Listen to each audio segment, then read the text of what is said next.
10 मई 2025 का दिन था। बिजनौर के धामपुर क्षेत्र की रहने वाली रुचिका अपने परिवार से ये कहकर निकली कि मुझे थोड़ा ब्यूटी पार्लर में काम है, मैं बस थोड़ी देर में ही वापस आ जाऊंगी। अब इतना कहकर वो घर से निकल गई, लेकिन फिर सुबह से शाम हो गई, रुचिका घर वापस नहीं आई। अब जैसे ही धीरे धीरे अंधेरा होने लगा, घर वालों को चिंता सताने लगी कि आखिर रुचिका गई तो गई कहाँ। तब परिवार वालों ने रुचिका को ढूंढना शुरू किया। गांव के हर इलाके में उसे ढूंढा गया, आस पड़ोस में पूछा गया, उसके दोस्तों रिश्तेदारों से जानकारी ली गई, लेकिन रुचिका का कोई सुराग नहीं मिला। धीरे धीरे अब अंधेरा छाने लगा और हर मिनट के साथ परिवार की टेंशन बढ़ती जा रही थी। परिवार के लोगों ने रुचिका को हर जगह ढूंढा और जब वो नहीं मिली तब गांव वालों की मदद ली गई। गांव वालों ने भी रुचिका को ढूंढने में कोई कसर नहीं छोड़ी, लेकिन उसका कोई सुराग नहीं मिला। अब 10 मई से लेकर 16 मई तक परिवार और गांव के लोग उसे हर जगह तलाशते रहे और आखिरकार थक हार कर 16 मई 2025 को रुचिका के पिता ने बिजनौर के थाना धामपुर में रुचिका के गायब होने की तहरीर दी। अब जैसे ही पुलिस के पास ये तहरीर पहुंची, उन्होंने अपनी खोजबीन शुरू कर दी। सबसे पहले आसपास के गांव की तलाशी ली गई, गांव के लोगों से जानकारी ली गई और गांव के जिस रास्ते पर रुचिका को अक्सर आते जाते देखा जाता था, पुलिस ने उस हर एक रास्ते की अच्छी तरह से जांच की।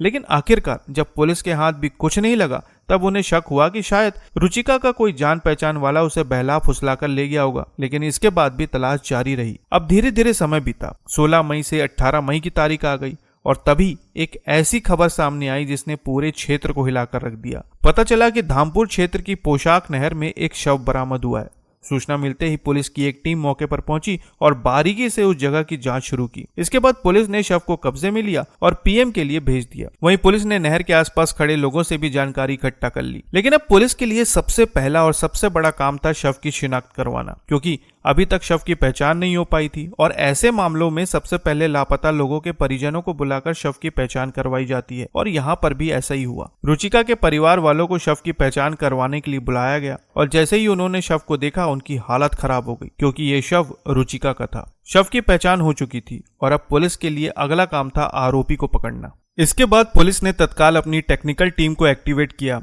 आसपास के सीसीटीवी फुटेज खंगाले गए और कॉल डिटेल्स की जांच की गई और फिर जांच को आगे बढ़ाते हुए पुलिस ने गांव के लोगों से भी पूछताछ करना शुरू किया। पूछताछ में एक नाम बार बार सामने आ रहा था और वो नाम था शिवम, क्योंकि ज्यादातर लोगों का यही कहना था कि शिवम और रुचिका के बीच प्रेम संबंध थे। वहीं परिवार वालों ने भी शिवम पर ही शक जताया था। शक के आधार पर शिवम को हिरासत में लिया गया और उससे अच्छी तरह से पूछताछ की गई, लेकिन ऐसा लग नहीं रहा था कि शायद उसे कुछ पता है। लेकिन जब पुलिस ने फिर अपने तरीके से पूछताछ शुरू की तो वो ज्यादा देर तक पुलिस के सामने टिक नहीं पाया और फिर उसने कुछ ऐसा बताया जो वाकई में बहुत ज्यादा हैरान करने वाला था। खबरों के मुताबिक शिवम का यह कहना था कि शिवम और रुचिका का प्रेम संबंध 2016 से चल रहा था, यानी कि इस बात को करीब 9 से 10 साल होने जा रहे हैं। लेकिन जब भी शिवम रुचिका से शादी की बात करता तो वो एक ही बात पर अड़ जाती थी कि पहले तुम सरकारी नौकरी पकड़ो, उसके बाद ही मैं तुमसे शादी करूंगी, नहीं तो शादी ही नहीं करूंगी। 2016 से लेकर अब तक इन दोनों के बीच जब भी विवाद हुआ, इसी बात को लेकर हुआ और फिर 10 मई 2025 को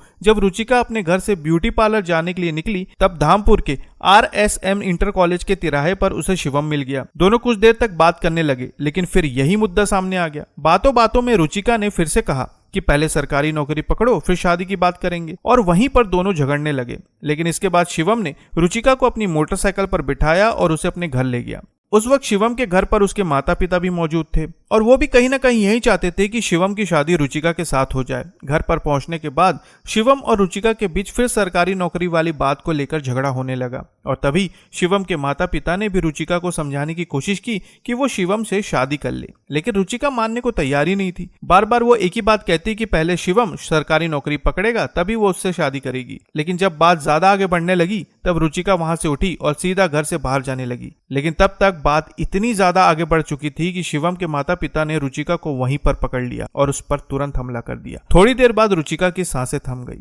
रुचिका तो नहीं रही, लेकिन अब शिवम और उसके माता पिता को चिंता सताने लगी कि अगर ये बात कहीं बाहर पता चल गई तो उन्हें जेल जाने से कोई नहीं बचा सकता। तब इन तीनों ने मिलकर प्लान बनाया कि शव को प्लास्टिक के बैग में भरकर रामगंगा के पोषक नहर में फेंक देते हैं और ऐसा ही किया गया। 10 मई को रुचिका के साथ ये घटना घटी थी और शव 18 मई को नहर में मिला, जो बेहद बुरी अवस्था में था। इस कबूलनामे के बाद पुलिस को शिवम के घर से रुचिका की चप्पल भी मिली और शिवम के साथ साथ उसके माता पिता को भी गिरफ्तार कर लिया गया। संबंधित धाराओं के तहत तीनों को न्यायिक हिरासत में भेज दिया गया है। रुचिका तो अब इस दुनिया में नहीं रही, वहीं शिवम और उसके माता पिता जेल में हैं और रुचिका के घर में सिर्फ मातम पसरा है।